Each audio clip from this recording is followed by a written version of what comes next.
Hello students, welcome to the online classes of class 10 social science. We have completed part 1.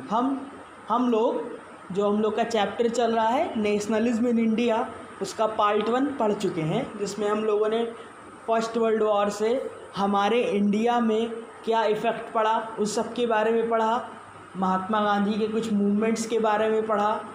अब हम पढ़ेंगे खिलाफत movement के बारे में। खिलाफत मूवमेंट, जब गांधी जी ने सोचा कि बिना हिंदू मुस्लिम साथ आए हम एक बड़ा सा मूवमेंट क्रिएट नहीं कर सकते हैं, तब उन्होंने क्या प्लानिंग की, क्या हुआ, उस सब के बारे में हम खिलाफत मूवमेंट में पढ़ेंगे। During the Rowlatt Satyagraha Mahatma Gandhi felt that need to launch a more wide movement in India. Rowlatt Satyagraha और के दौरान महात्मा गांधी ने महसूस किया कि हम लोगों को एक बड़ा सा आंदोलन लॉन्च करने की, शुरू करने की ज़रूरत है भारत में। But he was sure that so much movement could be organised without bringing the Hindus and Muslims close together, कि कोई भी बड़ा सा मूवमेंट अरेंज नहीं किया जा सकता है, शुरू नहीं किया जा सकता है जब तक हिंदू मुस्लिम साथ ना आ जाएं। मतलब किसी भी मूवमेंट को बड़ा बनाने के लिए हिंदू मुस्लिम का साथ आना ज़रूरी है, और ये क्योंकि there is power in unity. आगे बढ़ते हैं। One way of doing this he felt was to take up the Khilafat issue. यहाँ पे उनको एक तरीका सूझा, उन्होंने महसूस किया कि हम खिलाफत मामले को, जो खिलाफत इशू चल रहा है, उसको थोड़ा उठाएं, उसको हवा दें। The first world war had ended with the defeat of Ottoman Turkey. First world war ख़त्म हो गया जिसमें ओटोमान टर्की की हार हुई, इसकी हार के साथ ये वर्ल्ड वॉर ख़त्म हुआ। There was rumour that harsh peace treaty was going to be imposed on the Ottoman emperor. वहाँ पर एक अफवाह फैली हुई थी कि उनके ऊपर एक कठोर शांति समझौता थोपा जा रहा है ओटोमन एम्परर पे, मतलब ओटोमन साम्राज्य के शासक पर, जो कि स्पिरिचुअल हेड थे इस्लामिक वर्ल्ड के, मतलब इस्लामिक संसार के जो एक आध्यात्मिक शासक थे, जिनको खलीफा के रूप में कहा जाता था, जिनको खलीफा कहते थे मुस्लिम्स। और फर्स्ट वर्ल्ड वॉर के बाद the Muslims of India decided to force Britain to change her Turkish policy. अब जो भारत में मुस्लिम रहते थे उनको ये चीज़ अच्छी नहीं लगी, और उन्होंने ब्रिटिश को ये फोर्स किया, मतलब उनको इसके लिए मजबूर किया कि आप अपनी टर्किश पॉलिसी, अपनी तुर्की वाली नीति बदलिए। अ खिलाफत committee was formed under the leadership of मौलाना आज़ाद, हाकिम अजमल खान एंड हशरत मोहानी। एक खिलाफत कमेटी बनी किसके लीडरशिप में? वो थे मौलाना आज़ाद, हकीम अजमल खान और हशरत मोहानी। ये 3 इम्पॉर्टेंट नेम्स हैं। Muslim leaders Muhammad Ali and Shaukat Ali began discussing with Mahatma Gandhi about the possibility of a united mass action on the issue. मुस्लिम नेता जो थे मोहम्मद अली और शौकत अली, इन्होंने महात्मा गांधी के साथ ये डिस्कस करना शुरू किया कि हम किस तरह इसको मास एक्शन में, एक जन आंदोलन में कैसे परिवर्तित करें। इसके बाद Gandhi ji saw this an opportunity of uniting Hindus and Mohammedans as would not arise in 100 years। अब गांधी जी ने यहाँ पर एक मौका देखा कि यही एक अच्छा मौका है जहाँ पर हम हिंदू और मुस्लिमों को एक साथ यूनाइट कर सकते हैं, एकत्रित कर सकते हैं, जो कि सैकड़ों सालों पहले नहीं हुआ था। तो यहाँ पर एक बढ़िया सा उनको अपॉर्चुनिटी मिली कि हम हिंदू मुस्लिम को यूनाइट करें, एकत्रित करें। The Congress passed the resolution in its Calcutta session in September 1920 to start a Satyagraha on the खिलाफत issue। कांग्रेस ने एक रेजोल्यूशन पास किया कलकत्ता सेशन में, उसके अपने कलकत्ता अधिवेशन में, जो कि सितंबर 1920 में हुआ था। तो ये इम्पॉर्टेंट डेट्स है कि कब, किस साल में, किस अधिवेशन में, किस सेशन में क्या पास हुआ, तो ये आपको रिमेंबर रखना है। उन्होंने एक सत्याग्रह, खिलाफत इशू पर सत्याग्रह स्टार्ट करने का रेजोल्यूशन पारित किया। To gain maximum success Mahatma Gandhi proposed a stage by stage strategy implementation for a movement. बहुत ज़्यादा उपलब्धि, बहुत ज़्यादा सफलता पाने के लिए महात्मा गांधी ने एक मंच की मांग की। किसके तहत? Stage strategy implementation. इसका मतलब होता है मंच रणनीति कार्यान्वयन, ठीक है। इम्प्लीमेंटेशन, जो इम्प्लीमेंट हो, दैट इज़ इम्प्लीमेंटेशन। मूवमेंट के लिए, उस आंदोलन के लिए उन्होंने एक मंच की मांग की। The movement had to begin with the surrender of titles, honours and honorary post by people. जो ये मूवमेंट था वो शुरू होना था विद द सरेंडर, कि जो लोग इसमें शामिल हो रहे हैं वो अपनी, उनको जितनी भी पदवियां मिली हैं, जो उनके पास टाइटल्स हैं, जितने ऑनर्स हैं, ऑनररी पोस्ट हैं, सम्मानजनक पोस्ट हैं, वो सबको छोड़ें तब वो उसमें शामिल हों। With the surrender of this type of post, plan to shun और boycott civil services, army, police, British courts and legislative assemblies, school and college and British goods. Gandhi ji ने प्लान किया, कमेटी ने इसको प्लान किया कि हम इसको इस तरह शुरू करेंगे कि जो लोग हैं वो जो सिविल सर्विसेज हैं, सामाजिक सेवाएं हैं, जो ब्रिटिश गवर्नमेंट लाई है, उस सब का बहिष्कार करें, बाइकॉट करें। आर्मी का बाइकॉट करें, पुलिस का करें, ब्रिटिश कोर्ट्स का करें, लेजिस्लेटिव असेंबलीज़ का करें, यहाँ तक कि स्कूल कॉलेज जो ब्रिटिश गवर्नमेंट चला रही थी, गवर्नमेंट कॉलेज, उसका भी बाइकआउट करें, बहिष्कार करें और ब्रिटेन के सामानों को मत खरीदें। The British goods were to be replaced by domestic goods और swadeshi to promote the native cottage industries. British goods था वो उससे रिप्लेस किया जाए डोमेस्टिक गुड्स और स्वदेशी, जो हमारे घरेलू सामान हैं, जो हमारे राष्ट्रीय कुटीर उद्योग बनाते हैं, छोटे छोटे कारखाने जो लोगों ने बनाए हैं, लोगों ने इसको लगाया हुआ है, उससे उसको प्रमोशन मिले उसको। और जो इस समय चल रहा है वोकल फॉर लोकल, वही चीज़। In case of government suppression, civil disobedience movement will be launched. अगर उन्होंने ये भी सोचा, अगर गवर्नमेंट जो ब्रिटेन सरकार थी, अगर वो हम पे दबाव बनाएगी तो हम सिविल डिसोबीडियंस मूवमेंट लॉन्च करेंगे, मतलब सविनय अवज्ञा आंदोलन लॉन्च करेंगे। After a lot of debates, the non-cooperation movement was adopted by the Congress during the Nagpur Conference in December 1920. बहुत ज़्यादा बातचीत के दौरान, बहस के बाद नॉन कॉपरेशन मूवमेंट अडॉप्ट किया गया, मतलब असहयोग आंदोलन को स्वीकार किया गया कांग्रेस के द्वारा नागपुर कॉन्फ्रेंस में इन दिसंबर 1920 में। तो ये डेट्स हैं कांग्रेस का अधिवेशन कब कब कहाँ हुआ, कहाँ पर क्या क्या पारित किया गया, क्या क्या अडॉप्ट किया गया। You should remember it. Under Mahatma Gandhi's leadership non cooperation Khilafat movement began in full force. Mahatma Gandhi के लीडरशिप में सबसे आगे जो लीड कर रहे थे, उनके लीडरशिप में नॉन कॉपरेशन असहयोग खिलाफत आंदोलन शुरू हुआ बहुत ही पूरी शक्ति के साथ। अब है differing strands with in the movement. अब इस जो आंदोलन चल रहा था उसमें कई प्रकार के लोग जुड़े थे, कई सारे वर्ग इसमें शामिल थे, कई तरह की जातियों के लोग शामिल थे, कई तरह के लोग थे, कई ज़्यादा बोली बोलने वाले लोग थे। तो उसमें क्या क्या भिन्नताएं थी। इन जनवरी 1921 the non cooperation Khilafat movement started. जनवरी 1921 में असहयोग खिलाफत मूवमेंट शुरू हुआ। Various social groups participated in the movement with their own specific aspirations. बहुत सारे सामाजिक संगठनों ने इस आंदोलन में हिस्सा लिया, जिनका अपना अपना स्पेसिफिक महत्वपूर्ण खुद का एस्पिरेशंस था, कुछ उनकी मांगे थी। This movement started with middle class participation in the cities. Students, teachers left government control schools, lawyers left courts.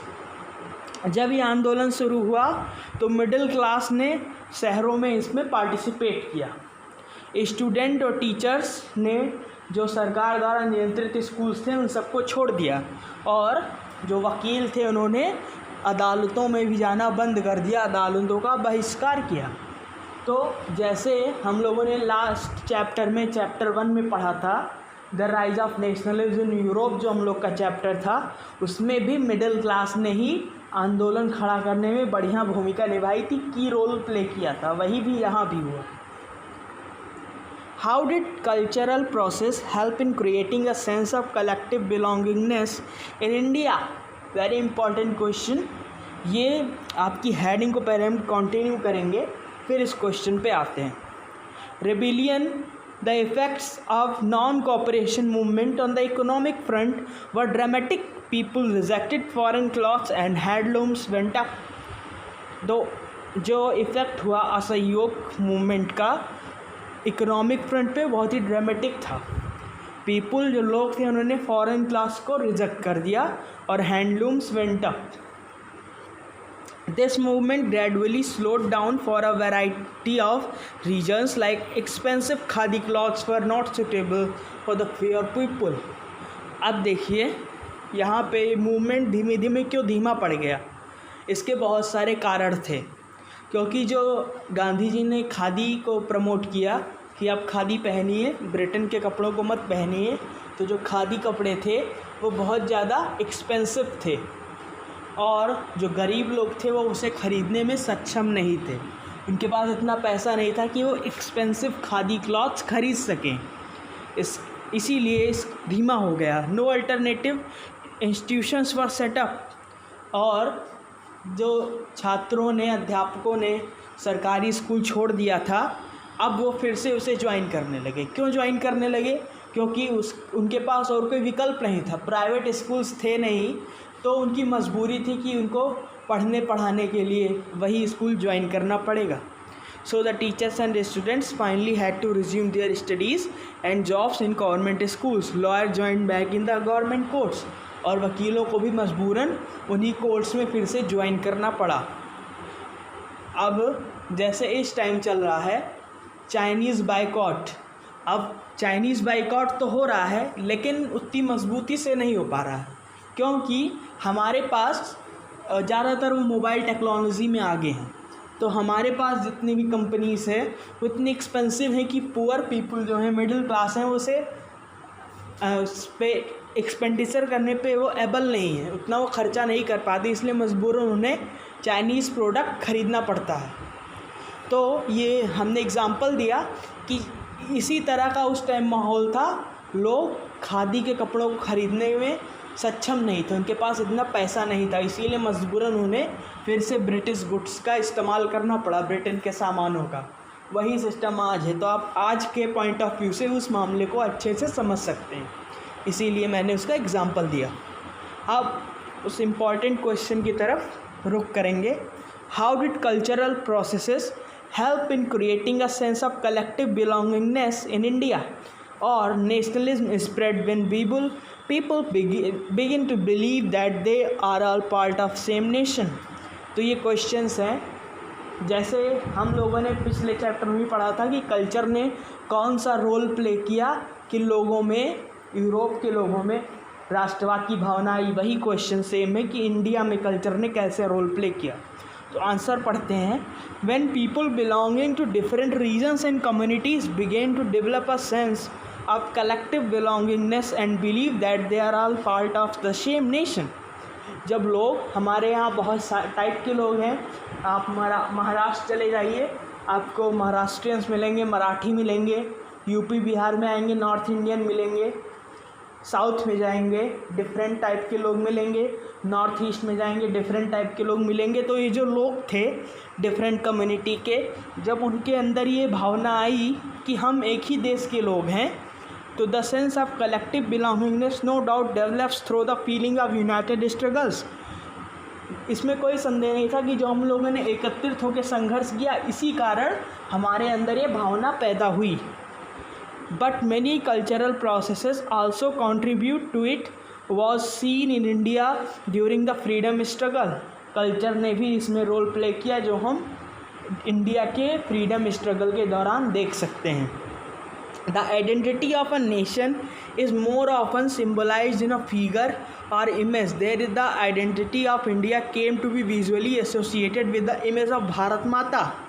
अब देखिए, जैसे हम लोगों ने पिछले चैप्टर में बात की थी कि जो वहाँ के पेंटर्स थे, आर्टिस्ट थे, उन्होंने अपने देश को रिप्रेजेंट करने के लिए एक फ़ीमेल फिगर को चुना था। जैसे जर्मनी वालों ने जर्मेनिया को चुना, ऐसे ही अब भारत में हम लोगों ने भारत माता को अपना कलेक्टिव बिलोंगिंगनेस दिखाने के लिए उसको अपना एक सिंबलाइज़ किया भारत माता को। Such as identity went to long way in growth of nationalism, creation songs, certain songs and hymns like Vande Mataram dedicated to the motherland. जो हम लोग का गाना है, सॉन्ग है वंदे मातरम, उसने भी जो मदरलैंड को डेडिकेटेड है, हमारी मातृभूमि को समर्पित है, उसने भी हेल्प किया कलेक्टिव रिस्पॉन्सिबिलिटी का सेंस क्रिएट करने में और भारत में राष्ट्रवाद पैदा करने में। सॉन्ग्स हमेशा एक अच्छा रोल प्ले करते हैं किसी भी भावना को जगाने में। Indian folk songs and folk tales sung by Bear who toured around the villages also helped in creating a sense of collective belongingness and nationalism। मतलब जो लोक गीत हैं, लोक कथाएं हैं, जो लोग कहते थे गाँव में, उसने भी बढ़िया सा रोल प्ले किया। The development and dressings and designing of a national flag like the tricolor flag and carrying it during the demonstrations against the British also went a long way in creating a sense of collective belongingness in India। मतलब जो national flag हम लोगों ने design किया था जिसका नाम था तिरंगा, उस जो डिमॉन्स्ट्रेशन के वक्त आया ब्रिटिश के अगेंस्ट, उसने भी बढ़िया सा एक की रोल, बढ़िया सा सिस्टम क्रिएट किया जिससे हमारे अंदर राष्ट्रवाद की भावना और अधिक तौर पे पैदा हो। Rediscovery of India's past as discussed above also went to long way in creating a sense of collective belongingness and nationalism in India। हम लोगों ने जितना चीज़ डिस्कस किया अभी तक, इन सब चीज़ों ने बढ़िया सा हम लोग के दिमाग में एक राष्ट्रवाद की भावना को पैदा होने में हेल्प किया। चाहे वो हम लोग भारत माता का इमेज हो, वंदे मातरम सॉन्ग हो, लोक कथाएँ हो, तिरंगा हो, इन सब लोगों ने मिलकर, इन सब चीज़ों ने मिलकर हमारे अंदर राष्ट्रवाद की भावना पैदा की। आगे बढ़ते हैं। Rebellion in the countryside, जो विद्रोही थे। From cities the non cooperation movement spread to the countryside. अब शहरों से जो असहयोग आंदोलन था हर जगह पूरे देश में फैला। इन अवध क्षेत्र जहाँ पर हम लोग रहते हैं, The peasant movement developed under the leadership of बाबा रामचंद्र। बाबा रामचंद्र के अगुवाई में एक किसान आंदोलन डेवलप हुआ, peasant movement. This peasant movement demanded reduction of revenue, abolition of begar and social boycott of oppressive landlords. ये जो पीजेंट मूवमेंट आया, इसने किस चीज़ का डिमांड किया कि वो रेवेन्यू जो कर्ज है उसको रिडक्ट करें, कम करें। एबोलिशन ऑफ बेगर, अब बेगर क्या होता है, BEGAR जो लिखा है, इसे वेथ भी कहते हैं। बेगर या वेथ का मतलब ये है कि जब पेशवाओं का सिस्टम था, पेशवा बाजीराव जितने भी मराठी शासक थे, उन सब के साथ टाइम से चला आ रहा है कि लोगों से मजबूरन मजदूरी करवाई जाती थी। वो मजबूर थे काम करने पर, श्रमिक बनने में, खेतों में काम करने पर, तो ये हटाया जाए, ऐसी पीजेंट मूवमेंट ने मांग की। And social boycott of oppressive landlords, और अत्याचारी ज़मीन भू मालिकों का सोशल बाइकआउट, सामाजिक बहिष्कार। इन मैनी प्लेसेस, कई स्थानों पर नई धोबी बांध्स वर ऑर्गेनाइज्ड, नई धोबी बांध ऑर्गेनाइज की गई पंचायतों के द्वारा to deny services to landlords, की ज़मीन मालिक थे उनकी कार्यों को मना करने के लिए। Of even barbers and washerman, यहाँ तक कि जो बार्बर थे, वॉशरमैन थे, बार्बर समझते हैं आप नाउ, एंड वॉशरमैन धोबी। In June 1920 Jawaharlal Nehru began going around the villages in Awadh. जून 1920 में जवाहरलाल नेहरू अवध के गांवों में जाना शुरू किया उन्होंने। वो किसानों से बात करते थे, talking to the villagers and trying to understand their problems, और उनकी कोशिशों को और उनकी जो समस्याएं थी उनको समझने की कोशिश कर रहे थे। बाय अक्टूबर द अवध किसान सभा वॉज सेटअप। अक्टूबर में अवध किसान सभा स्थापित की गई। It was headed by Jawaharlal Nehru, Baba Ramchandra and few others. ये जवाहरलाल नेहरू जी, बाबा रामचंद्र और कुछ अन्य लोगों के द्वारा हेडेड की जा रही थी, उसकी अगुवाई की जा रही थी। विद इन अ मंथ, एक महीने के भीतर ही, over 300 branches had been set up in the villages around the region. उस क्षेत्र के चारों तरफ, उस गांव में कम से कम 300 से अधिक ब्रांचेस उसकी स्थापित कर दी गई। एज द मूवमेंट स्प्रेड, जैसे कि वह आंदोलन फैला, the houses of taluqdars, Talukdar किसे कहते हैं? जो इंडियन लैंडलॉर्ड्स थे, भारतीय ज़मीन मालिक, और व्यापारियों पर अटैक किया गया, बाज़ारों को लूटा गया और अगेन हॉल्ड्स वर टेकन ओवर। ठीक, अब है interpretations of Swaraj bye tribal peasants. जो आदिवासी किसान थे उन्होंने स्वराज की व्याख्या कैसे की? उनके दिमाग में स्वराज की क्या डिफिनेशन चल रही थी? वो क्या सोच रहे थे कि ये स्वराज क्या है आखिर? तो उसके बारे में हम इस हेडिंग में पढ़ेंगे। Tribal peasants interpreted the message of Mahatma Gandhi and the idea of Swaraj in another way. जो आदिवासी किसान थे उन्होंने महात्मा गांधी के जो शब्द था स्वराज, महात्मा गांधी के संदेश को और स्वराज के विचार को दूसरे तरीके से लिया। दे थॉट दैट, उन्होंने सोचा, गांधी जी हैड डिक्लेयर्ड, गांधी जी ने पक्का कर दिया है कि that no taxes were to be paid, कोई भी कर नहीं देना पड़ेगा, and land was to be distributed among the poor, और ज़मीनों को फिर से गरीबों के बीच बांट दिया जाएगा। अब आदिवासी ये समझ रहे थे स्वराज और स्वराज क्या है और गांधी जी के संदेश को। In the Gudem hills of Andhra Pradesh के गुडेम पहाड़ों में a militant guerrilla movement spread under the leadership of Alluri Sitarama Raju. अब एक सैन्य गोरिल्ला आंदोलन चलाया गया, इसको फैलाया गया अल्लूरी सीताराम राजू के लीडरशिप में, जो इसकी अगुवाई कर रहे थे। Inspired by the non cooperation movement, जो असहयोग आंदोलन से काफ़ी ज़्यादा प्रभावित थे। Raju talked the greatness of Mahatma Gandhi, Raju Mahatma Gandhi के महानता को बताते थे। And persuaded people to wear khadi, और लोगों से कहते थे कि वो खादी पहने। And give up drinking according to Gandhian ideas, और उन्होंने ड्रिंकिंग करना छोड़ दिया गांधी जी के विचारों के अनुसार। But at the same time, लेकिन उसी समय, he believed that India could be liberated only by the use of force, not by non-violence। लेकिन वो भी विश्वास करते थे कि भारत को सिर्फ शक्ति के द्वारा, बल के द्वारा ही आज़ाद कराया जा सकता है, अहिंसा के द्वारा कुछ नहीं होने वाला।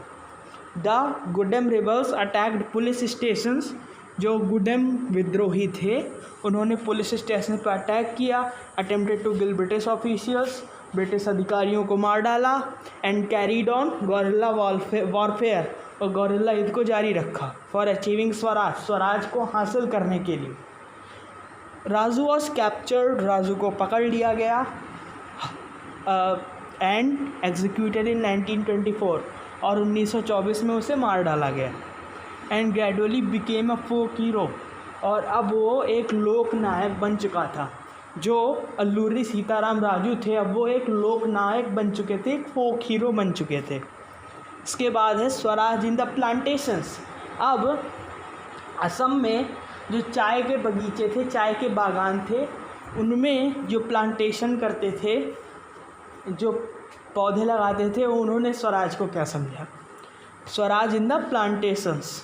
For plantation worker in Assam, Assam में जो पौधा लगाने वाले मजदूर थे। Freedom meant that right to move freely in and out in the areas. उनके लिए आज़ादी का मतलब था कि वो स्वतंत्रता पूर्वक अंदर और बाहर उन हिस्सों में जा सकें। Confined by the inland immigration act of 1859, जो कि सीमित कर दिया गया था inland immigration act. It means inland immigration in act means होता है अंतर्देशीय उत्प्रवास कानून, ठीक है, इनलैंड इमिग्रेशन एक्ट वहाँ पे लगाया था, जिसके तहत किसान जो वर्कर थे, जो चाय के बगीचों में काम करते थे, प्लांटेशन करते थे, वो सिर्फ एक सीमित एरिया में जा सकते थे। Under this law plantation workers were not permitted to leave the tea gardens without permissions. और इस नियम के अनुसार जो प्लांटेशन वर्कर थे वो सिर्फ वहाँ तक टी गार्डन के बाहर जाने को अलाउ नहीं थे, उसके बाहर वो बिना किसी आज्ञा के नहीं जा सकते थे। And in reality they were given such permission, और वास्तविकता में उन्हें ऐसी परमिशन बहुत ही कम दी जाती थी। When they heard of non cooperation movement they left the plantations and headed home. जब उन्होंने असहयोग आंदोलन के बारे में सुना, उन्होंने प्लांटेशन को छोड़ दिया और घर की ओर चल पड़े। But they never reach there destination, लेकिन वो कभी भी अपने घर, अपनी पहुंच तक नहीं, अपने गंतव्य स्थान तक नहीं पहुंच सके। And were caught by the police and brutally beaten up, और पुलिस के द्वारा उन्हें पकड़ लिया गया और उन्हें बहुत ही बेरहमी से पीटा गया। तो ये आपकी हेडिंग ख़त्म हुई। अगला जो टॉपिक है टुवर्ड्स सिविल डिसोबीडियंस, जो आप नीचे देख सकते हैं, ये डिस्कस होगा पार्ट 3 में। ये था आपका part 2। Then we will be there again with the part 3 of this chapter. And तब तक के लिए आप लोग इस चैप्टर को, इस पार्ट को अच्छे से समझिए, जिससे आपको ऐसा टाइप के फॉर्मेट्स में आंसर लिखने में आसानी हो। Thanks for watching.